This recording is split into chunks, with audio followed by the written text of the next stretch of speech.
اعوذ باللہ من الشیطان الرجیم بسم اللہ الرحمن الرحیم۔ ہر وہ احکام جو اللہ تعالیٰ کی طرف سے بندوں کے اعمال کے ساتھ وابستہ ہیں وہ 8 قسم کے ہیں۔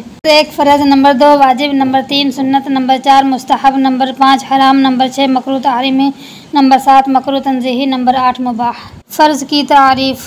فرض وہ کام ہے جس کا ادا کرنا ہر مسلمان پر ضروری اور لازمی ہوتا ہے۔ اس کا بغیر کسی وجہ سے چھوڑ دینے والا گناہگار عذاب کا مستحق ہوتا ہے، اور جو اس کا انکار کرے وہ کافر ہو جاتا ہے۔ فرض کی اقسام۔ فرض کی 2 قسمیں ہیں، نمبر 1 فرض عین، نمبر 2 فرض کفایہ۔ فرض عین کی تعریف۔ فرض عین وہ کام ہے جس کا ادا کرنا ہر مسلمان پر ضروری اور لازمی ہوتا ہے، اور بغیر کسی وجہ کے چھوڑنے والا گناہگار اور عذاب کا مستحق ہوتا ہے، جیسے 5 وقت کی نماز اور نماز جمعہ وغیرہ۔ فرض کفایہ وہ کام ہے جس کا ادا کرنا ہر ایک پر ضروری اور لازمی نہیں ہوتا، بلکہ بعض لوگوں کے ادا کرنے سے وہ ادا ہو جاتا ہے، اور اگر کوئی بھی ادا نہ کرے تو سب گناہگار ہوں گے، جیسے نماز جنازہ۔ مؤکدہ کی تعریف۔ سنت غیر مؤکدہ وہ کام ہے جس کو نبی کریم صلی اللہ علیہ وسلم یا صحابہ رضی اللہ عنہم نے ہمیشہ نہ کیا ہو، بلکہ کبھی بغیر کسی وجہ کے اس کو چھوڑ بھی دیا ہو۔ اس کے کرنے والے کو ثواب ملتا ہے اور نہ کرنے والا گناہگار نہیں ہوتا، جیسے عصر کی نماز سے پہلے کی سنتیں وغیرہ۔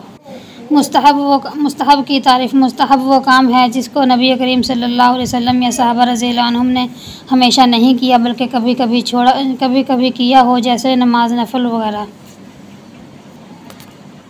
حرام کی تعریف۔ حرام وہ کام ہے جس کا نہ کرنا ہر مسلمان پر ضروری اور لازمی ہوتا ہے، اور اس کی حرمت کا انکار کرنے والا کافر اور بغیر کسی وجہ کے کرنے والا گناہگار اور عذاب کا مستحق ہوتا ہے، جیسے شراب اور سود وغیرہ کا حرام ہونا۔ مکروہ تحریمی کی تعریف۔ مکروہ تحریمی وہ ہے جس کا درجہ حرام سے کم ہے، البتہ اس کا مکروہ تحریمی وہ ہے جس کا درجہ حرام سے کم ہے، البتہ اس کا بغیر کسی وجہ کے کرنے والا گناہگار اور عذاب کا مستحق ہوتا ہے، جیسے امام سے پہلے نماز یا سجدہ کرنا۔ مکروہ تحریمی کی تعریف۔ مکروہ تحریمی وہ ہے جس کا درجہ حرام سے کم ہے، البتہ اس کا بغیر کسی وجہ سے کرنے والا گناہگار اور عذاب کا مستحق ہوتا ہے، جیسے امام سے پہلے رکوع یا سجدہ کرنا۔ مکروہ تنزیہی کی تعریف۔ مکروہ تنزیہی وہ کام ہے جس کے نہ کرنے میں ثواب ہو اور کرنے میں عذاب نہ ہو، جیسے پوری نماز میں آنکھیں بند کر کے نماز پڑھنا۔